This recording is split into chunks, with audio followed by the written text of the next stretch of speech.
Oh my gosh, it's so dark in here. Welcome to Philippine Bible Ministries, California edition. Um, welcome. I'm in California, and we made it. And my voice sounds a little raspy because I had another asthma attack last night. So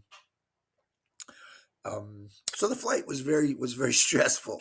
Uh, so the flight was very stressful, and it's a long time to be in an aircraft. And I didn't eat well, and I'm not hydrated, and I don't know what caused the asthma to come on. Like I say, I never had it for 50 over 50 years, and then now this is the second time, and they say it's stress related. So I know there was a lot of that in the flight. I don't fly well, especially international flying, and they squeeze you into this little box, and you have to go to the restroom. And for some reason, I always take a window seat, which is over. That's not happening anymore. You have to crawl over people, and my vertigo kicks in. And you're anyway, a lot of reasons why it's stressful. Somehow I lost a boarding pass, and we were the last ones in the aircraft. And anyway, a lot of interesting stuff happened on the flight, but we made it. And then when we got here, we couldn't get the phone turned on. I had a plan. We did eventually. And I hadn't. I A lot of stuff happened. The rental car, I didn't realize I hadn't paid for the insurance and how much it was. It's not my. It's only money, so no big deal. Um, and then it rained so hard on the way from LA as soon as we left New Year's Eve, about 10 p.m., 10:30. The rain was just horrible. It was just pouring down. No one was speeding, which is amazing for LA.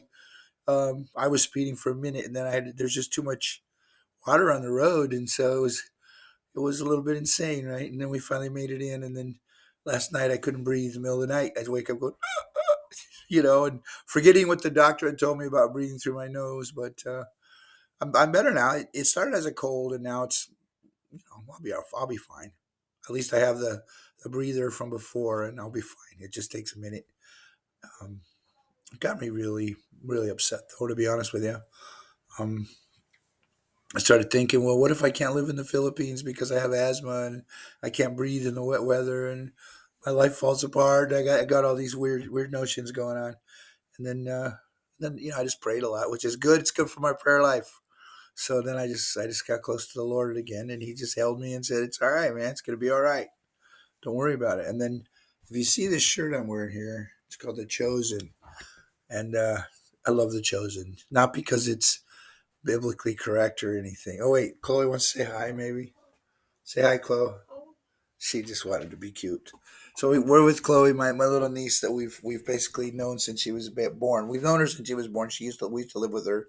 We helped raise her with her mom and everything. We helped raise her, and Joji's been sort of like schooling her over the years, and now she's a genius. So we take credit. We don't take credit. She's a very bright child, and we're just blessed to be with her.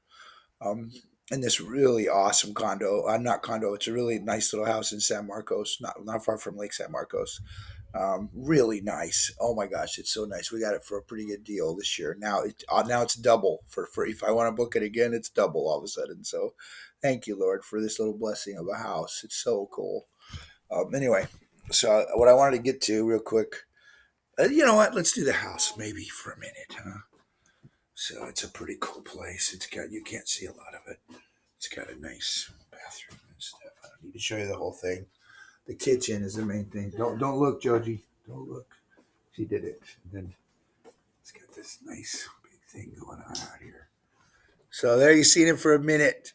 So I want to talk real quick about. I hope you guys are having a good New Year.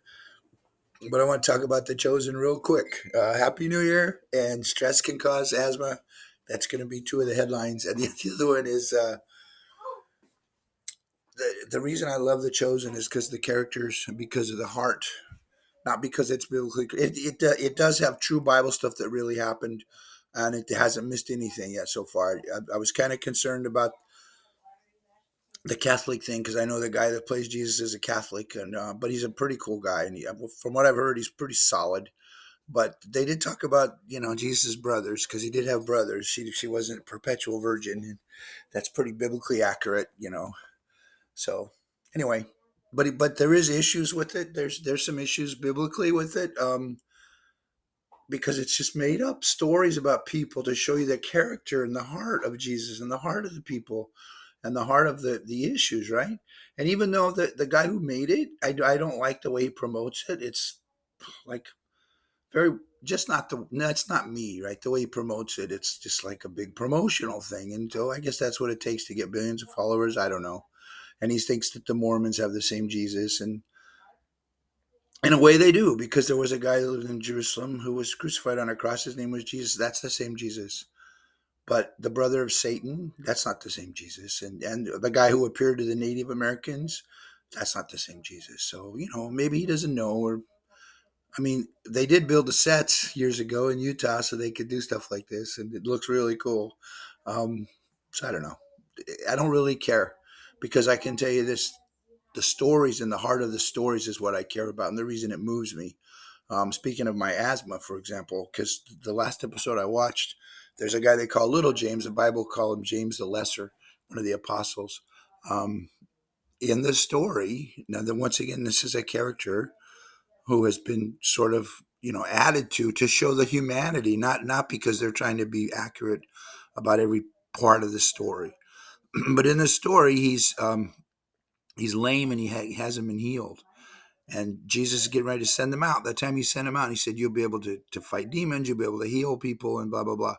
And they're going, what, us? Wait a minute, you got the wrong guys. Anyway, so then James the Lesser goes to him, little James, he calls him, and he says, Lord, you haven't healed me. You haven't healed me yet, or you haven't healed me. And he goes, yeah, I know I haven't healed you. He goes, but the Lord, the Father, trusts you that I don't have to heal you, and you're still going to proclaim the Lord, and you're still going to be faithful.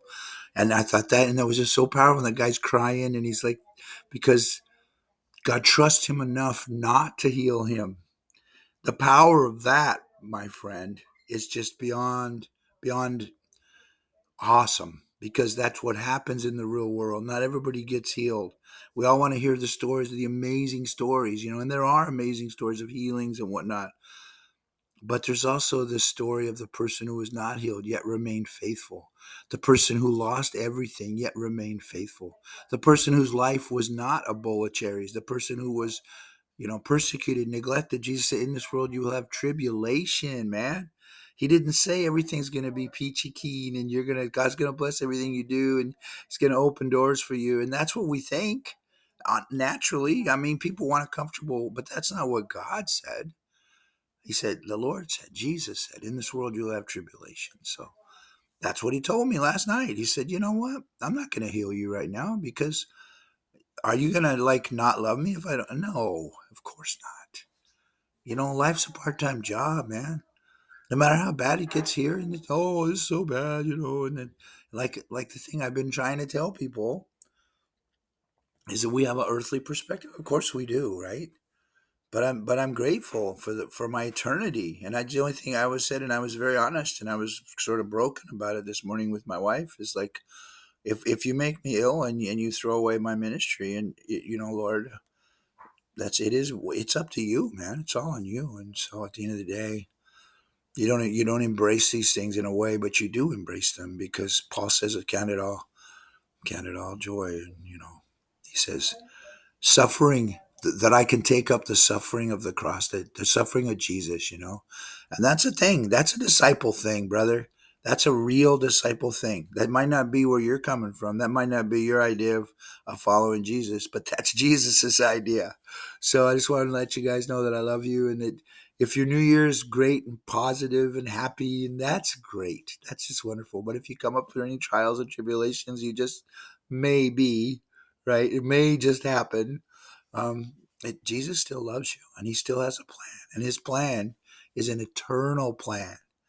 So you might get sick, somebody might die, your kid might die, something bad might happen. That doesn't have anything to do with God's love for you, or what's important, because what's important is that long eternal thing, right? Because that's where you live. Honestly, that is your real home. A lot of people say that, but a lot of people don't act like they believe it. So anyway, I'm okay. I'm okay with my raspy throat and my asthma for a minute, and I don't care whatever happens. I'm still gonna do what the Lord's, I feel like He's told me to do. And if He hasn't, and things fall apart, and you see me in the hospital next week or something, then pray for me, man. But I'll be all right. God bless you guys. Happy New Year. Yeah, we're back in Southern California, and hopefully, I'll see some of you in the next week or two. We're going to be here for 27 days. So I love you guys. God bless, and Happy New Year to you all.